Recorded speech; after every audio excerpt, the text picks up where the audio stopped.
back again, continuing the series of sensitivity, emotional immaturity, and parental wound, and giving you some more resources.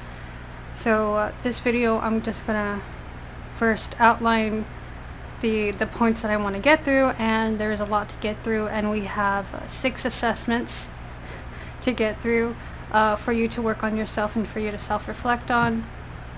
And at the end, there's a really important list of your own emotional rights that I want everyone to know, and you can even use them as affirmations. Alright, so leaving off on the first video, there's, I identified, issues with, the way the world is with the parental trauma, my issues that I had with sensitivity, the way I've been gaslighted, the way I've been bullied, the way, I've been emotionally, abused pretty much my whole life, and then taking on an ego identity that makes me not have as good of as confidence or self-esteem or boundaries. It's made me, the side effect of going through the shit that I've been through was like anxiety, stress, and depression, and at one point agoraphobia, and but everyone kind of has their own ways or their own expressions of the dysfunction that they've experienced from others that they didn't know at the time how to I forgot the word.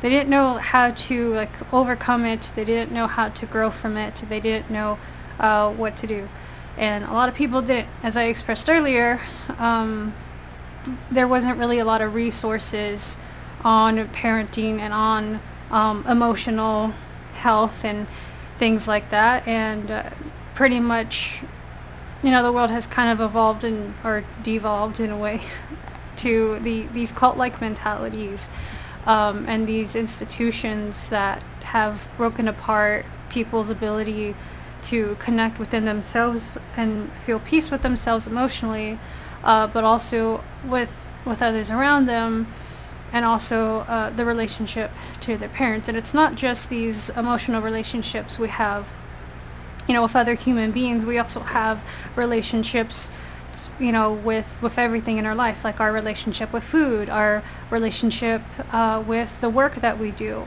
how functional, how much self-care are we practicing. There's, the relationships can be more than just people.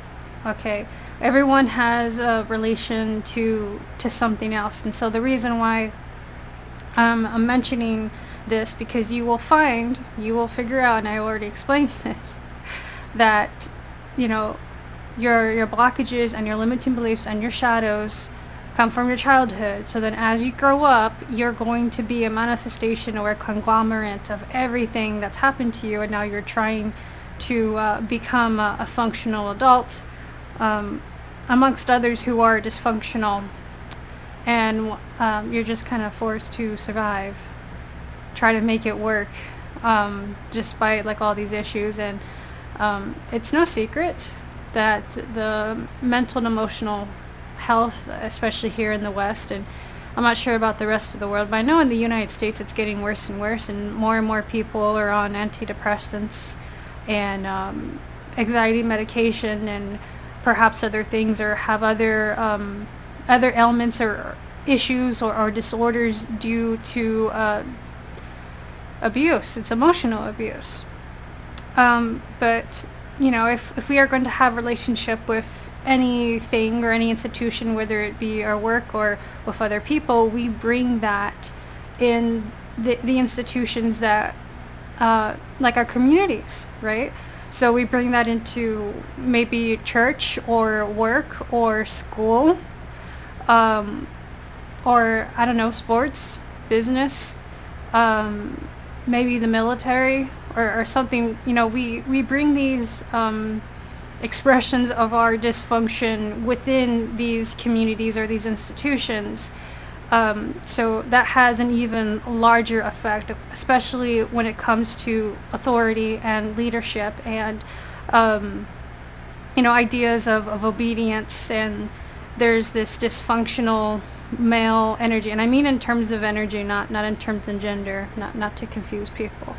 Okay, so especially here in the West, there is very, very much a distorted masculine, where like it's like we're all kind of sick, right? So there's people who don't really have these balanced perspectives, or these balanced values, right? And I talked about values earlier because the values are what's going to help you overcome the limiting beliefs, but the inner critic is also the limiting beliefs as well, and you get the majority of that from your parents. You get the majority of that is through the emotional abuse that you didn't know. I can't figure out the word. We could say alchemize, we could say transcend or overcome.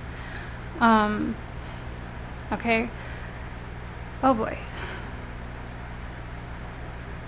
So there's a lot we're going to get through, and yeah, I'm actually just going to say what I'm going to get through. Alright, so here's the problem. We still have to survive, but we still have to deal with the relationship with ourselves, the relationship to our parents, and our relationship with others. The hardest part is, how do we navigate these things? Well, first of all, we have to know thyself, right? We have to understand our mind. We have to understand ourselves. It's a very practical, psychological way of, my cat's moving around, of doing our shadow work and understanding ourselves, which in turn will help us understand others. Okay, so just like it happened for me, I sincerely hope that you learn to have more compassion for yourself and others, because it's what's helped me have more compassion for myself and others. And my cat is distracting me, so I'll be right back. Okay, so my cat's throwing things. I'll be right back again. Sorry about that. So don't get me wrong, we are still going to, I'm still going to help you navigate these issues, but the reason why I'm bringing it up, that we focus in on ourselves and identify and know ourselves first, because it's going to give us more love for ourselves, and once you can open up to that love for yourself, it will be the ultimate teacher, right? So love is the ultimate teacher. So you'll be able to extend that outwards, but in a very intellectual way. People might think love is this flimsy thing, or it's not strong, but it really is. It's just people put other values like on a pedestal, but you're gonna see what I mean in a minute, because everything I'm gonna explain is going to like blow your mind, because this stuff is seriously going to help you understand things that you wish other people told you a long time ago. Alright, so let me read off the list here. So I'm going to talk about emotionally immature people. How to navigate this is realizing they're not ever going to be fulfilled. It doesn't matter what you do. Okay, and we're going to go deeper into that. This goes into self-esteem issues. This goes into where society is having these like this overbearing masculine energy of things like approval and status, and like they kind of have this corrupt idea of like leadership or obedience and authority, and I don't know how else to explain it, but I think you understand. All right, so next I'm gonna add an assessment for identifying your coping style, which will be you're an internalizer or an externalizer. Now this is to describe the way that you coped as a child to deal with your parents' emotional immaturity. So the reason why this is the first assessment that I'm bringing up is because in the last video I did talk about, well, how do we know if we're actually if we're being responsible enough versus the people that like constantly gaslight us into doing more for them because we're thinking that we're not doing things right. So, and this goes into what I mentioned earlier about the guilt and the shame and the emotional coercion, which can kind of lean into narcissism, right? But emotionally immature people don't know how to connect with others in the right kinds of way. And the first book that is in the link in the description that is the book that kind of goes more in depth into that. Now, every book in that series is very, very, very important. Okay, so I highly recommend you buy and read all the books. Please don't get put off by reading. Like, I'm telling you, this stuff it's gold. Okay, this stuff is gold, and it's foundational to shadow work. So I really, really, really hope that you either buy the book or read it, or look at the podcast. If there's podcasts about it, I don't know, but just look up maybe the author. There's probably other people talking about it. I haven't checked, but in whatever way you can, and I'm pretty sure you probably will buy the book, because everything I'm going to tell you is from the book. So buy the books, buy the whole series.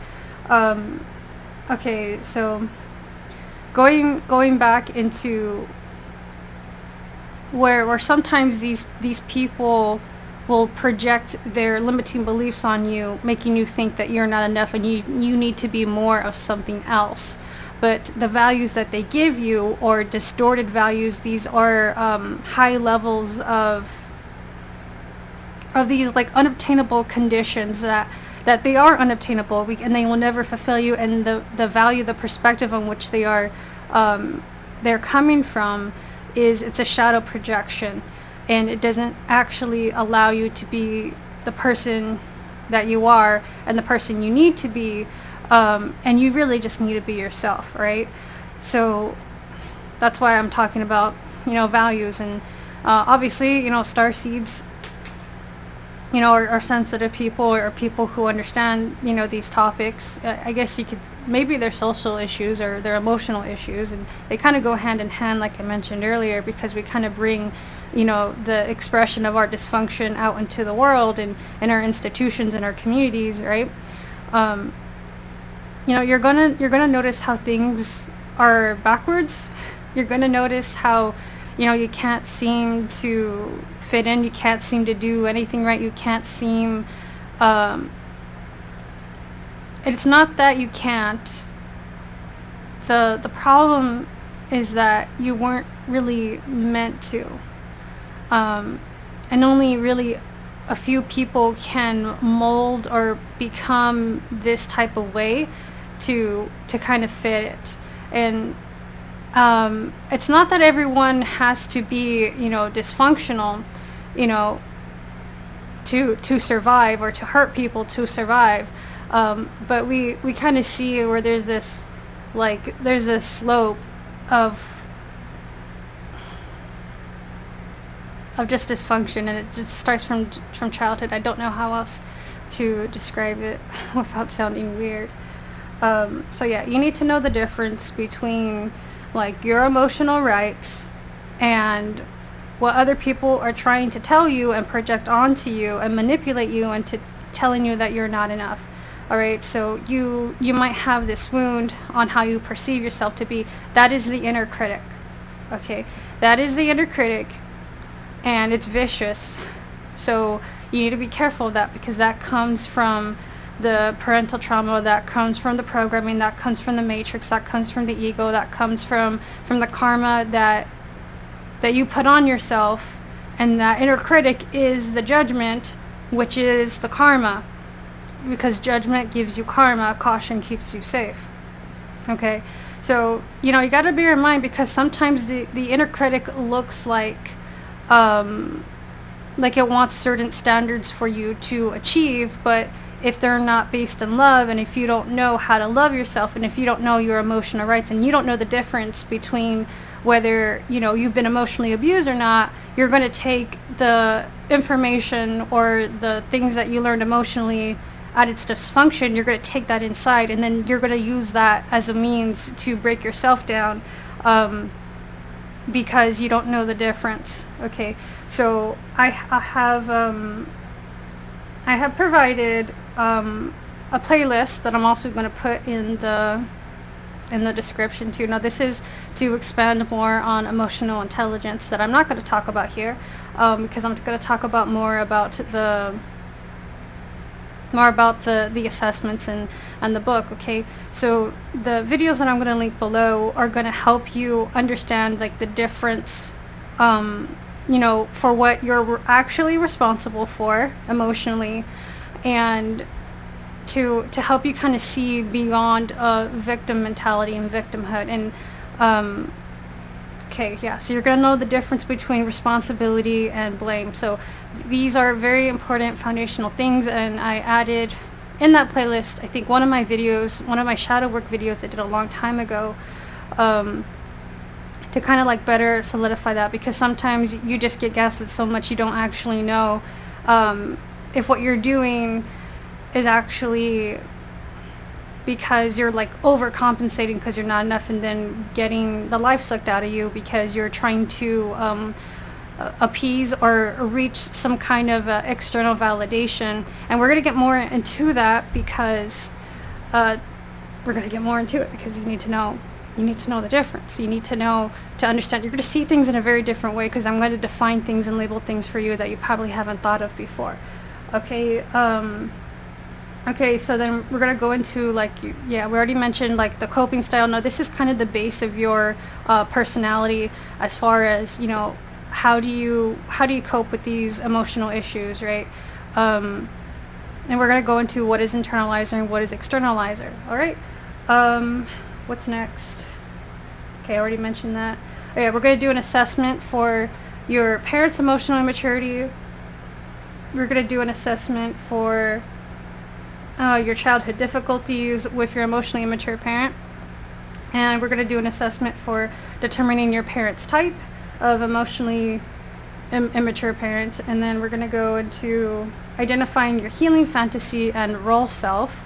So the role self is basically the way your parents, the type that they were, kind of put you in a role that you fulfilled as a child, either subconsciously or a part of you was so caring and so loving that the emotionally immature parent kind of took that part that fulfills them, and they get that from you, which is not healthy, and so you kind of become enmeshed, you kind of become entangled within them to fulfill or perform a certain role for them, and they kind of expect you to perform that way. And so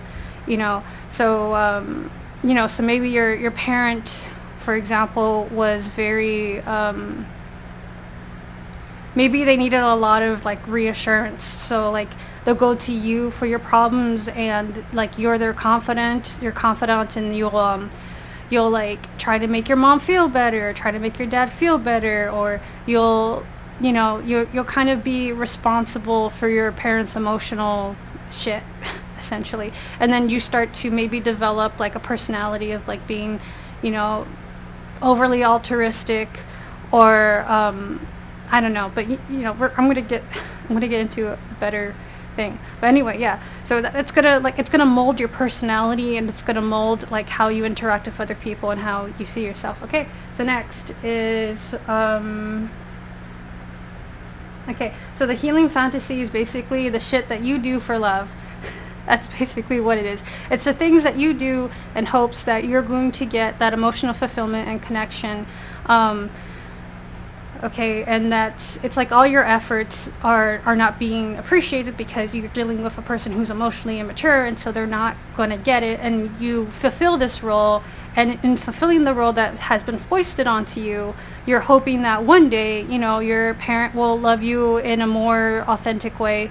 Or especially if there might be some points of authentic, or some points of a beautiful moment with your parent, where you feel maybe close, and maybe a 1 or 2 moments, but you kind of live for those moments where it's finally it's the payoff, right?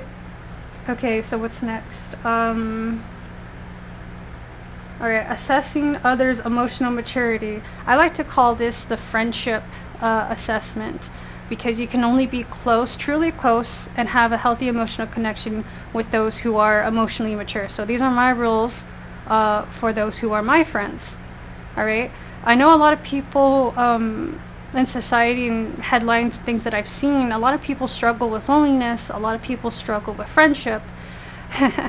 And I remember thinking, friendship should just be so easy, and it should just make sense, and it shouldn't be something you should overthink. And it's just so fucking ironic, because that's what everyone would tell me growing up. It's why You know, like I can't make friends, and they're like, well, just do this and just do that, and then you'll have a friend, right? But like, no, because these people are emotionally immature, and so it doesn't actually work that way, you know.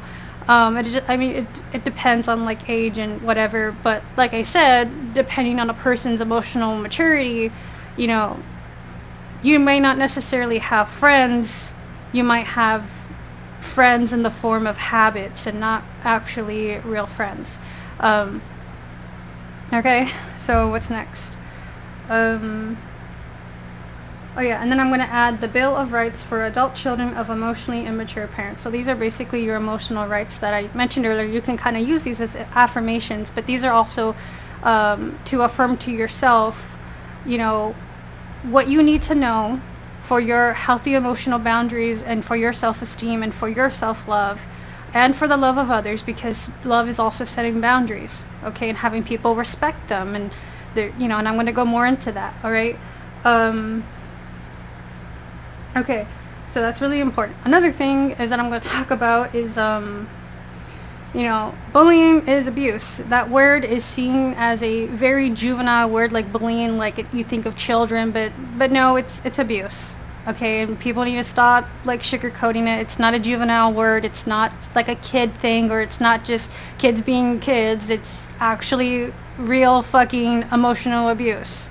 Okay, and then kids who go through abuse, you know, at school, bullying, you know, the teachers just tell them to ignore it, ignore it, ignore it. That is such bullshit, because this is fucking abuse. You can't just ignore abuse, because not everyone shuts the fuck up and leaves you alone. All right. Okay, and then of course in the description I'm gonna add the same links as before, and that's gonna include a new link to the playlist for emotional intelligence. Okay, so going back on the bullying is abuse thing, being told to ignore it. Okay, that is not a good strategy. You know, sometimes it might work, but a lot of the times it doesn't. I've noticed that sometimes people don't, like, our parents, like, just don't understand that, you know, even if a bully was to hurt, you know, a child's self-esteem, you know, maybe the parent might look into helping that child, you know, get more of that self-esteem. But this is a different thing when it's your siblings, because it affects the relationships with your siblings. So even if, you know, you could recognize your own self-worth or your own self-esteem, you know, through talking about it with an adult, you still have to live with your sibling. Okay, so if you're at school and you have these problems, you know, and the adults tell you something, they'll tell you some kind of invalidating thing, or sometimes they will tell you a validating thing, but they don't actually get to the problem at hand, which is your relationship with others. Like, even if you could have a good relationship with yourself, you're still going to be forced to deal with people in your school, in your class, or at home with your siblings on how do you befriend people who are clearly trying to break down your self-esteem. And this can happen even like in the workforce, when everyone's like a fucking adult but everyone acts like children. It's absolutely, you know, insane, and that's what's very strange to me, you know, because, you know, I noticed that we can't really force a person to grow up, and we can't really force their behavior. So, you know, we'll often have like these rules or these authorities, or you know, teach children like the golden rule and shit like that, you know, but children don't know how to they don't know how to manage their emotions, and then they grow up like that, and then they're adults and they don't know how to manage their emotions. All right, so like, people are just gonna do stupid shit anyway, because like, even if there is, you know, a way for you to heal and recognize your worth or your self-esteem or your self-love, despite that happening to you, there is still a problem, because you're still going to have to interact with people that do not see your value and just do nothing but shadow project on you. Even it's your own parents, okay? So you have to live with that too, because, like, to be honest, many of us, our first bullies were our parents. And that might be a harsh truth to realize, but it's true. A lot of people might have issues recognizing that, because it's your family and it's your parents, and they sacrificed, and they, you know, they gave life to you, and you're supposed to honor them and be loyal to them, and this and this and that, right? But look, that's just another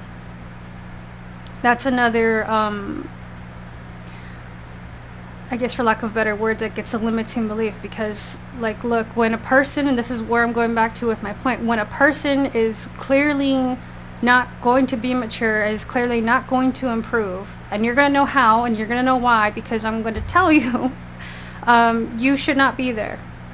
Okay? There was an experiment where this famous violinist, super famous, super talented, they placed him in an ordinary place, like a New York subway station, and he only got he got some money, but it wasn't that much. But nobody knew. It's like no one recognized him, even though he was so talented. And there was one person that recognized him, and he did get donations, but the majority of the donations was from that one dude who recognized him.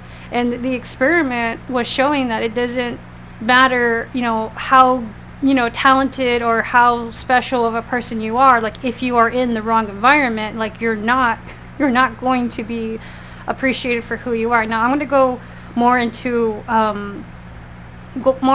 when children start to leave their home and things like that, because there's like a whole can of worms to open up, because I've noticed this a lot. But anyway, you know, if you can help it, you know, you might either, if you have to stay somewhere, like your parents, or you have to go to school, or you have siblings that, you know, treat you like shit, like, then for the most part you're going to have to cope. And that's why we're going to talk about our coping style for how we, like, survive these issues. You know, I try to do that. Now, I talked about, you know, emotional control in religious cults, right? So, you know, the family system, you know, if we're getting majority of our limiting beliefs from the family system, then we're having a suppression of consciousness there. So it means, in a way, your family is a mini cult, especially when religion is involved, which is especially how children were raised before there were books on how to raise your children in the early 1940s. All right? So a lot of families grew up in religion in these little mini cults, and, you know, talking about apathy and everything like that. And if you've seen my cult series, like, you know exactly what I'm talking about and what that does to a child.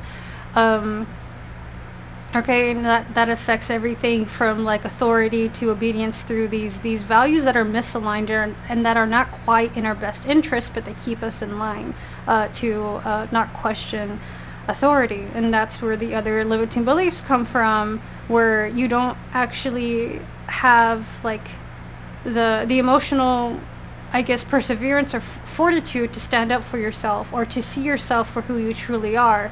Instead, you kind of have this, like, you have this ego, and that's in, like, and that goes into being an internalizer or an externalizer. Okay. So yeah, it seems to me like there's a really big issue with we're kind of forced to be with people and deal with people that are in the victimhood, that are emotionally mature, that refuse to grow up and refuse to be responsible. Now, it's easier to raise children better, so that way when they're adults, they're not, you know, poopy heads to other people, than it is with, like, literal adults, because they're lacking the responsibility, and they're lacking the consciousness, and they're lacking, and there's, you know, it's kind of like they get sucked into the rat race of these things that are, you know, external validation and shit like that. I mean, you know, that's where our insecurities come from, right? That's where the inner critic come from, and that's where we're judging ourselves, or we're seeing ourselves a certain way, and that's going to affect, you know, our decisions and how we present ourselves to the world, and the relationships we have, and whether those are toxic or not. Because, like I said, you know, your relationship with yourself is going to determine what happens out there in the real world, because that's your karma, that's your shadows, and that's going to be reflected back to you in the real world. And especially, you know, after, you know, you're an adult and maybe you might have more freedom, you know, like how I had more freedom, because after I turned 18, you know, I kind of felt a lot more comfortable to stop going to the religious cult. And of course, it wasn't quite comfortable because there was still a lot of shadows there, and that was really more for my emotional health. And but anyway, it was easier to stop going because I wasn't in this scheduled lifestyle. Okay, I got to go to school, I got to go to seminary, I got to do homework, I got to go to church, I got to go to church activities, I got to go, you know, do all these things. And it's a lot easier to stop having that kind of attendance when I don't have a scheduled life anymore. Plus, it was really such a big bonus to me because I have sleep issues, so living a scheduled life is less than like doable for me. It really stresses me out because I don't have much control over my sleep. And yeah, so I had to deal with a lot of shit, and I had a hard time sleeping on top of it. All right, okay, so we're 30 minutes in. So, all right, there's a lot of perspectives, there's a lot of ways that I can go with things, but I'm going to start to get into, like, I guess the meat of the video. Okay, so I'm going to go through all these points, and the assessments that I'm talking about, I'm going to try to put the assessments on the screen for you to follow with. I'm also going to post them probably in a pinned comment because I don't think the description can hold like all these assessments. So these are just for things for you to self-reflect on, and then I'm going to like put it all together because I'm kind of leaning into that more, but I need you to like understand these perceptions. Okay, anyway, if you resonate with any of these things, then you had to deal with emotionally immature people, or you had to deal with emotionally immature parents, and depending on like how you deal with that will determine, you know, just based upon how you were raised to begin with and what problems, what shadows that didn't get solved in the past.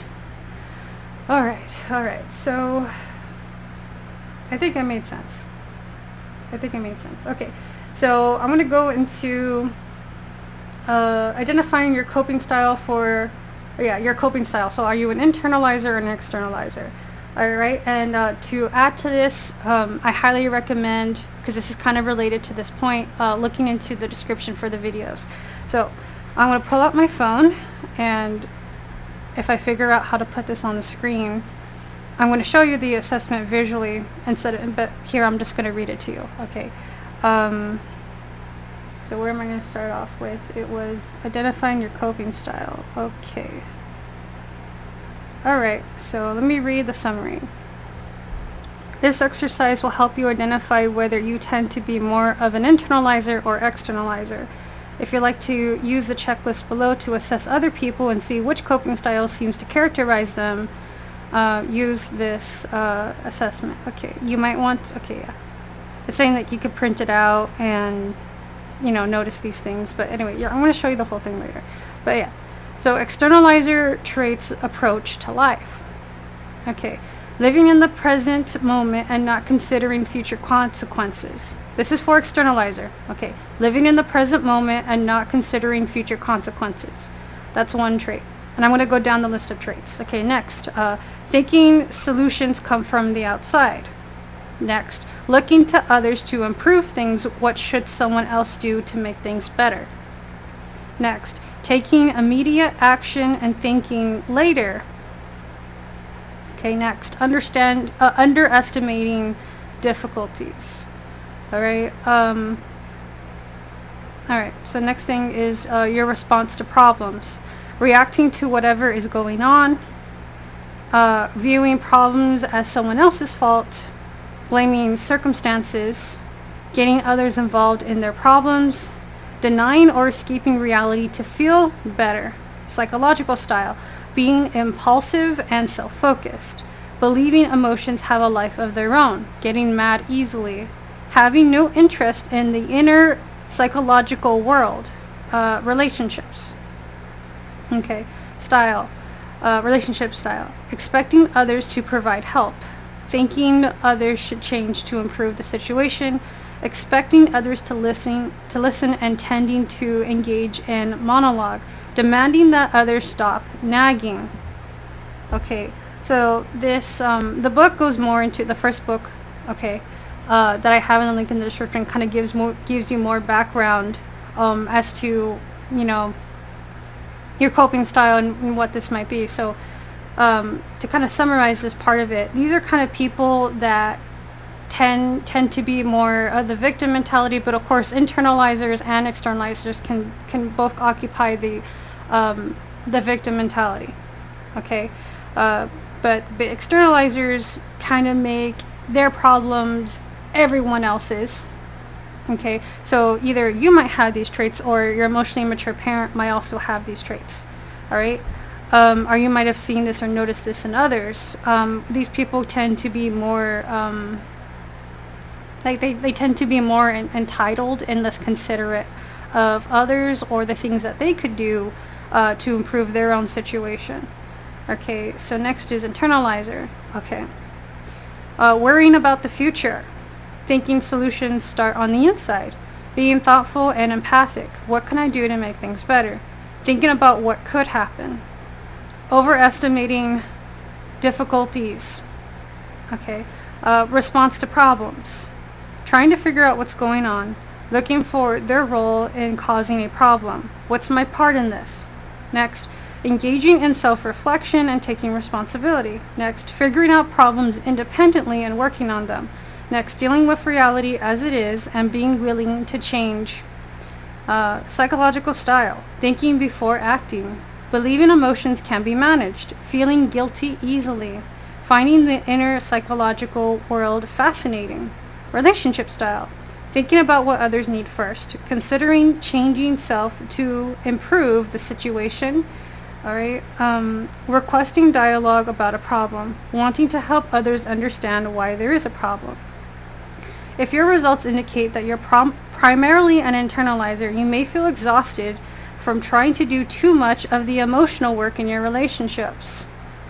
Okay, so going into the book, the first book in the description, kind of goes into that. So if you're interested in this, and if you resonate with this could help. So I identify as an internalizer. And that's exactly how I feel.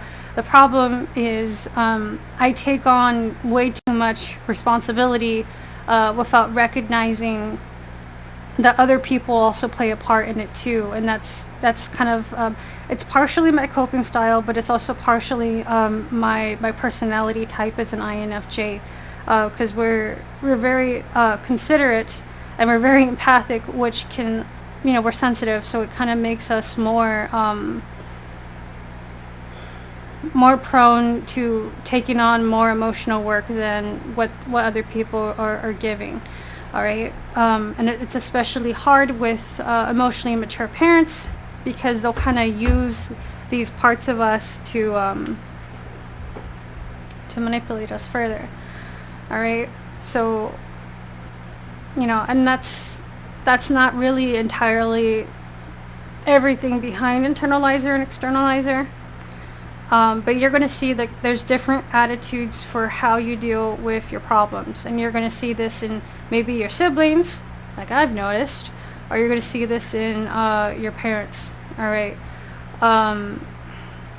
So there's these pros and cons, and I can't really go into them now because that has more to do with the book. And I said I'm not going to rehash everything in the book, although I am considering going through a little bit of the book and doing a video on the parts that I found relatable or the parts that made sense to me, because I still have a lot more that I want to say.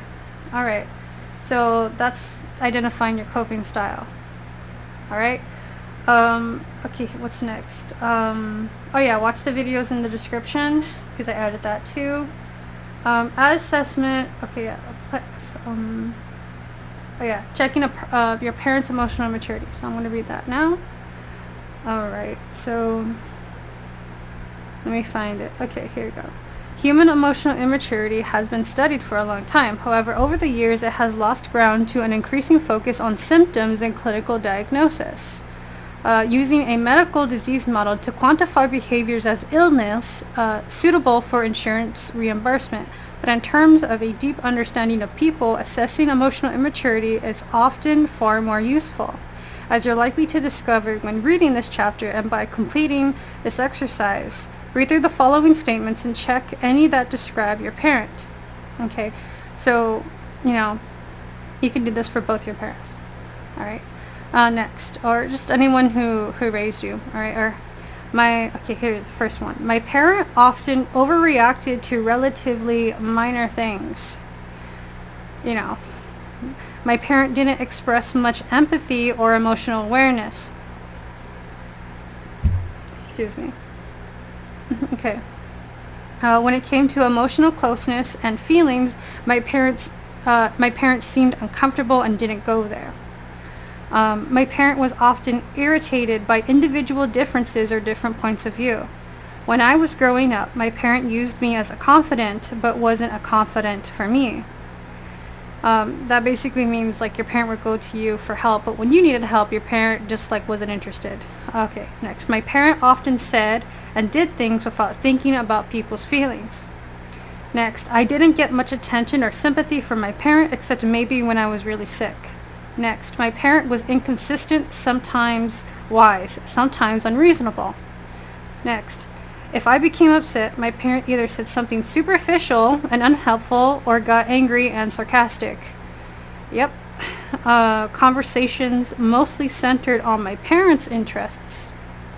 Next, even polite disagreement could make my parent very defensive. Next, it was deflating to tell my parent about my success because it didn't seem to matter. Next, facts and logic were no match for my parents' opinions.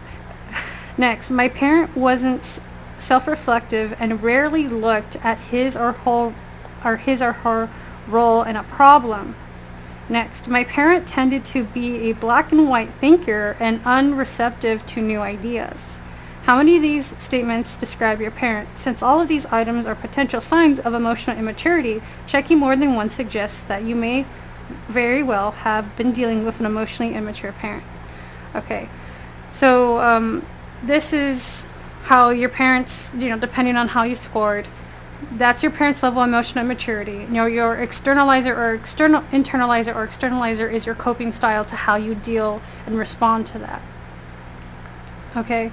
And I have a lot of stories to tell, but this video is already long, but I'm just trying to get through the assessments so that way you guys can understand what I'm talking about without having me to tell the story and then explain the whole thing. Okay, what's next? Basically, I can super duper relate to these. The next one is assessment for your childhood difficulties with an emotionally immature parent. Okay. Emotional immaturity shows itself most clearly in relationships, and its impacts are especially profound when the relationship is between a parent and child. Read through the following statements, which outline some of the most painful difficulties emotionally immature parents cause for their children, and check off all that reflect your childhood experience. If you'd like to fulfill out the assessment, okay, yeah. Anyway, next. Here we go. I didn't feel listened to. I rarely received my parents' full attention. Next. My parents' moods affected the whole household. Next. My parent wasn't sensitive to my feelings. Next. I felt like I should have known what my parent wanted without being told. Next. I felt like I could never do enough to make my parent happy. Next. I was trying harder to understand my parent than my parent was trying to understand me. Next. Open, honest communication with my parent was difficult or impossible. Next. My parent thought people should play their roles and not deviate from them. Next. My parent was often intrusive or disrespectful of my privacy. Next. I always felt that my parent thought I was too sensitive and emotional. Next. My parent played favorites in terms of who got the most attention. Now, the book actually does talk about playing favorites. And there's actually a reason for that. So, parents might gaslight their children and say, no, I don't have a favorite. I don't play favorites. No, they do. If they're emotionally mature, yeah, they do. And the book, the first book in the link in the description, talks about the favoritism, and it has more to do, I'm trying to remember, but I think it has something to do where something about the vulnerabilities in that child kind of makes them more empathic to that child in particular, so they're more considerate of them. It's kind of like, I think emotional immature parents kind of feel like either they need their child to need them, right? And so they'll like look at this particular part of this child and they'll see like a weakness that I think they somehow either relate to, or they like exploit as a way to play favorites and to give that child more attention. And I might not be saying it entirely right. I'm just trying to remember. But anyway, yes, there's a book on that. It's the first book in the link in the description. Okay, like I really told you, this book is going to help you understand your parents. Like, yes, there's a book on how to understand your parents. Literally. Okay, next. Here you go. My parents stopped listening when he or she didn't like what was being said. Next. I felt guilty, stupid, bad, or ashamed around my parent. Next. My parent rarely apologized or tried to improve the situation when there was a problem between us. Next. I often felt pent-up anger towards my parent that I couldn't express. Each of these statements is linked to characteristics described in this chapter. Okay, yeah, so buy the book. Buy the book. All right, what's next? Determining your parent's type. Okay, so this one's pretty long. It's a pretty long assessment. Okay, to assess which of these 4 types might fit your parent, read through the following lists and check off the characteristics you associate with your parents. Bear in mind that parents of any type can exhibit traits of the other types when very stressed. Characteristics of emotional immaturity common to all types include self-preoccupation, low empathy, disregard for boundaries, resisting emotional intimacy, poor communication, an absence of self-reflection, refusal to repair relationship problems, emotional reactivity, impulsiveness, and problem-sustaining emotional closeness. It's like I'm reading like the fast details of like a new drug that says may cause X, Y, and Z, and bloating, and this and that, may cause cancer, may cause blood clots, check with your doctors. That's what it feels like. Okay, so you can complete this assessment for both your parents. All right, so here we go. The emotional parent is preoccupied with his or her own needs. Next, has low empathy.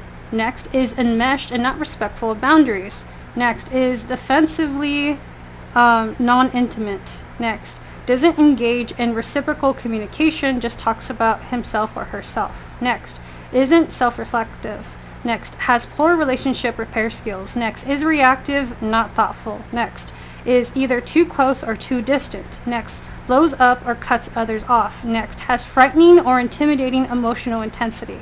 Next, expects his or her child to provide soothing and doesn't think about the child's needs. Next, likes to pretend he or she doesn't run the show. Next, sees himself or herself as a victim. So that's for the emotional parent. Now we're going to go to the driven parent. Okay, the driven parent is preoccupied with his or her own emotional needs. Next, has low empathy. Next, is enmeshed and not respectful of boundaries. Next, is defensively non-intimate, doesn't engage. Wait, hold on. Fuck. Did I already read this? Okay. No, I think some of it looks different. Okay, but I guess some of these things like overlap. Okay, doesn't engage in reciprocal communication, just talks about him or herself, isn't self-reflective. Next, has poor relationship repair skills, is reactive, not thoughtful, is either too close or too distant. Okay, that's a new one that I didn't read before. Has rigid values and perfectionistic expectations. Next, is goal-obsessed and busy with machine-like tunnel vision. Next, see his or her child as a reflection without considering what the child wants. Next, likes to run the show. Next, sees himself or herself as a fixer. Okay, so we just finished the driven parent, so next we're going to go to the passive parent. So this is what the passive parent is like. Is preoccupied with his or her own needs. Next, has limited empathy. Next, is enmeshed and not respectful of boundaries. Next, can be sporadically emotionally intimate. Next, engages only minimally in reciprocal communication, mostly talks about himself or herself. Next, isn't self-reflective. Next, has limited relationship repair skills. Next, can be thoughtful on occasion. Next, is either too close or too distant. Next, can be kindly and fun, but not protective. Has a laissez-faire attitude that all is well. Next is affectionate towards the child but doesn't stand up for him or her. Next, likes someone else to run the show or be the bad guy. Next, sees himself or herself as mellow and good-natured. Okay, next is the rejecting parent.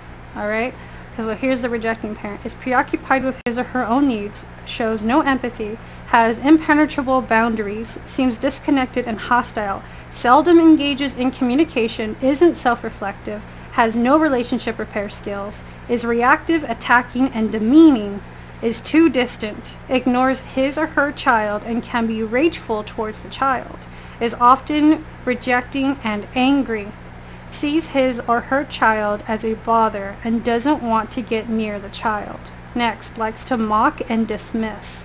Next, sees himself or herself as independent from others. Okay, so, you know, these might be something that you relate to when it comes down to your parents. So this is a really important assessment. Okay, the book, I'm telling you, the book is so good because it's telling you all these things. All right, and then it expands upon them and tells you why they're like this and how to deal with it and things like that. Okay, the book does teach you how to, like, after the fact, deal with these issues and how to, like, avoid the same shit happening over again. All right, next is identifying your healing fantasy and role self. All right, so, all right.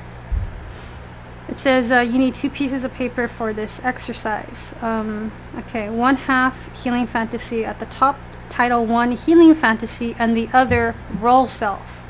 This first part of this exercise will help you explore and identify your own healing fantasy. At the top of your healing fantasy page, copy and complete the following sentences. Don't think about it too much, just write down what immediately comes to you. All right, here we go. Okay, so the top is the healing fantasy. Okay. I wish other people were more blank. Why is it so hard for people to blank? For a change, I would love someone to treat me like blank. Maybe one of these days, I'll find someone who will blank. Alright? In an ideal world with good people, other people would blank. Now we'll use a similar process to help you discover your role self. Okay? On your role self page, copy and complete the following sentences, again writing down the first thing that comes to mind. Next, I try hard to be blank. The main reason people like me is because I blank. Other people don't appreciate how much I blank. I always have to be the one who blank. I've tried to be the kind person who blank. After completing the sentences, use the words and ideas from your responses to write 2 short descriptions, one for your healing fantasy and one for your role self. These descriptions will reveal your secret ideas about how other people should change in order to make you feel valued and how you think you must behave to be loved. Finally, write a short summary about what it's been like trying to get others to change and how it has felt to play the role self you described in this exercise. Do you want to keep these fantasies and roles, or are you ready to explore and express your true individuality? If you're ready to live more in keeping with your true self, the rest of this book will help you to do that. Again, buy the book. I'm not going to get tired of saying that because it's literally that impactful. Alright, so what's the other one? Okay, yeah, we did that. So the next one is assessing others' emotional maturity. So this is my rules for friendship. Okay, so bear that in mind. Okay. I'm going to read, okay.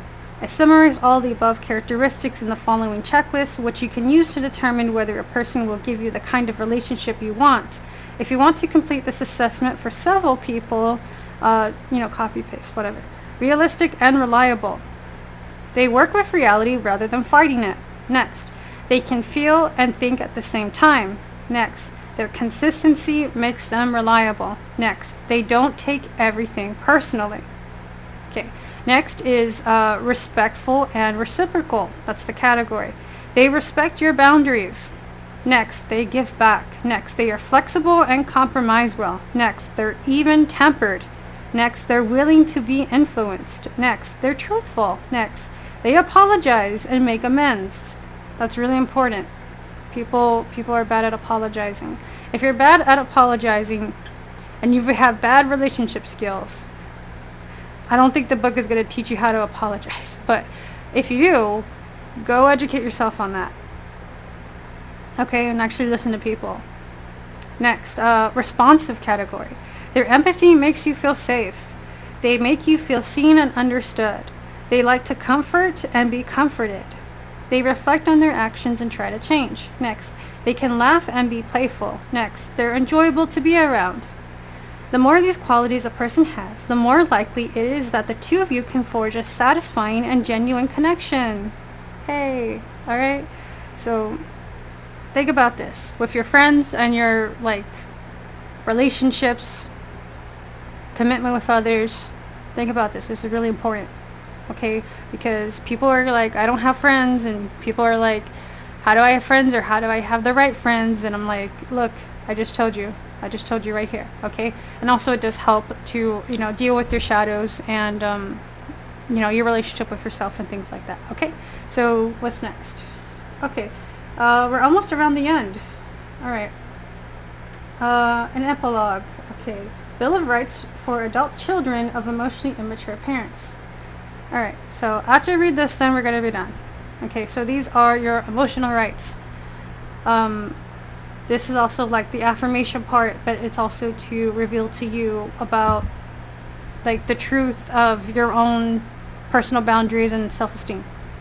And how people should be treating you, and what you should do when people are being shitty. Don't forget about your rights. Okay? So it might actually be helpful to maybe sometimes express those rights to others. Okay? Okay. So here are the 10 basic rights, and there's little sub-points here. Okay, so it says, I wish you the very best in reclaiming your emotional autonomy, mental freedom, and inner life. This is from the author. Okay, my hope for you is that as a result of reading this book, you will use the insights gained here to derive maximum growth and self-discovery from any future emotionally immature person's interactions you may have. Or people, yeah. Number 1, the right to set limits. I have the right to set limits on your hurtful or Okay, I have the rights to set limits on your hurtful or I know it's exploitive behavior.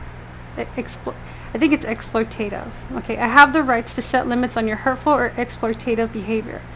I have the right to break off any interaction in which I feel pressured or coerced. I have the right to stop anything long before I feel exhausted. I have the right to call a halt to any interaction I don't find enjoyable. I have the right to say no without a good reason. Next, category 2. The right not to be emotionally coerced. I have the right to not be your rescuer. I have the right to ask you to get help from someone else. I have the right to not fix your problems. I have the right to let you manage your own self-esteem without my input. I have the right to let you handle your own distress. I have the right to refuse to feel guilty. Number 3, the right to emotional autonomy and mental freedom. I have the right to any and all of my feelings. I have the right to think anything I want. I have the right to not be ridiculed or mocked about my values, ideas, or interests. I have the right to be bothered by how I'm treated. I have the right to not like your behavior or attitude. Category 4, the right to choose relationships. Okay. I have the right to know whether I love you or not. I have the right to refuse what you want to give me. I have the right not to be disloyal to myself just to make things easier on you. I have the right to end our relationship even if we're related. I have the right not to be depended upon. I have the right to stay away from anyone who is unpleasant or draining. Category 5, the right to clear communications. I have the right to say anything as long as I do so in a non-violent, non-harmful way. Next, I have the right to ask to be listened to. I have the right to tell you my feelings are hurt. I have the right to speak up and tell you what I really prefer. I have the right to be told what you want from me without assuming I should know. Category 6, the right to choose what's best for me. I have the right not to do things if it's not a good time for me. I have the right to leave whenever I want. I have the right to say no to activities or get-togethers I don't find enjoyable. I have the right to make my own decisions without self-doubt. Category 7, the right to live my own way. I have the right to take action even if you don't think it's a good idea. I have the right to spend my energy and time on what I find important. I have the right to trust my inner experiences and take my aspirations seriously. I have the right to take all the time I need and not be rushed. Number 8, the right to equal importance and respect. I have the right to be considered just as important as you. I have the right to live my life without ridicule from anyone. I have the right to be treated respectfully as an independent adult. I have the right to refuse to feel shame. Category number 9, the right to put my own health and well-being first. I have the right to thrive, not just survive. I have the right to take time for myself, to do what I enjoy. I have the right to decide how much energy and attention I give to other people. I have the right to take time to think things over. I have the right to take care of myself regardless of what others think. I have the right to take my time and space necessary to nourish my inner world. Number 10, the right to love and protect myself. I have the right to self-compassion when I make mistakes. I have the right to change my self-concept when it no longer fits. I have the right to love myself and treat myself nicely. I have the right to be free from self-criticism and to enjoy my individuality. I have the right to be me. All right, so we've been through all the assessments. Okay, great. So the last thing is really important. Okay, because if you find some of these things infringing upon, your ability to interact with others in a peaceful, healthy, happy way, if you're in a situation like that, you might need to do something about that, or you don't want to make yourself more available to either the institution or the people or whoever if it's hurting you that way. Now, I understand that a lot of us don't really have the freedom to do so, which gave me a lot of anxiety as a kid. And it's really stupid to me. Like my teachers will make us work in groups, and they're like, well, when you grow up and you go into the real world, you have to work with others. So you got to learn to work with other people. You got to learn this thing. I've even heard, parents, decide, I'm not going to put my kids in homeschool because if they're in homeschool, then they're not going to interact with people and their social skills are going to tank. They're not going to be any good, when actually research has shown the opposite. Okay, and second of all, it may not actually be, the idea that you need to learn to work with people. It's that people need to learn to work with themselves and learn to work with others. You can't just put them in a situation and be like, okay, here, work with each other, because you have to when you grow up. That's, no one is instigating, no one's paying attention. The teacher's all the way in the back. If you got a problem with a person, it's kind of awkward, especially when there's these school or workplace or church cults and cliques. You can't really speak up against the cult, right? So, I'm just saying, I understand. And holy shit, it impresses me how anyone older than me has managed to live throughout this bullshit, because some people are really just, whoa. I would prefer more peace. But like I said, the authorities, the adults, the people who should help with these, bullshit issues where adults are walking around acting like children and treating people like shit, it's nothing fucking happens. Nothing ever gets solved. And you can't force anybody to change their behaviors. That's why I'm saying it's either you got to limit your excuse me, limit your interactions with others, or whatever. Some people go to the dark side, and they try to manipulate others. They try to, this could kind of be more like maybe a narcissistic, or people trying to do like these power plays. It's really bizarre because there's some really charismatic people that are very manipulative. Okay, and you need to know how to also defend yourself from that. And I'm going to go more into that in detail, but right now I want you guys to like focus more on your self-reflection and how you see yourself and how you perceive yourself. I want you guys to know your rights, and I want you to understand why you feel this way about yourself, about your parents, about other people. I also want you to notice any patterns where you've seen infringes upon your emotional health. I want you to notice that. I want you to really validate that point of perspective. My personality type tends to give people the benefit of the doubt, which ends up me being overworked and often stressed out. But there's just so much to say about my experience growing up and things like that. And oh my goodness, there's a lot. And starseeds, we're not here to play the part of the cult. We're not here to play the role of being a part of the cult. We're not there. Like, we're not there for that.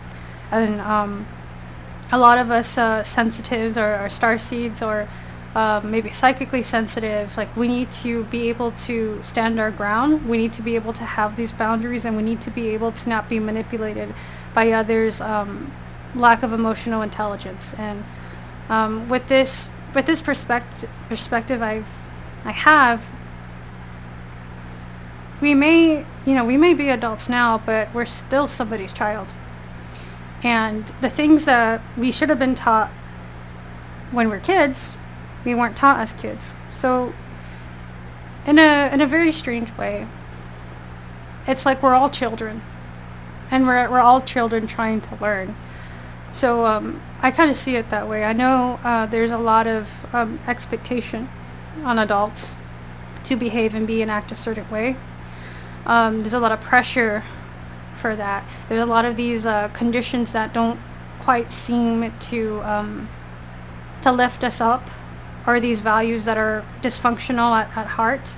And we try to reach these heights that were not really attainable in the first place. And I kind of explain that more in my cult series.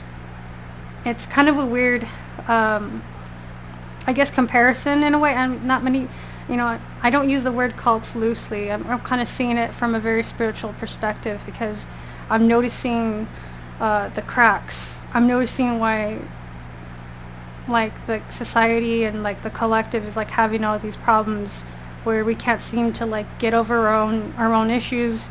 We can't seem to be with other people. We can't seem to get over or overcome, the narcissistic society we live in. And I guess I'm just going to say it's like a narcissistic society. It's kind of like a cult society within societies. It's like this brainwashing. It's this matrix. It's this gaslighting. It's the guilt. It's the shame. It's the inner critic. And it's like you need to take the reins, right, and decide where you want to go.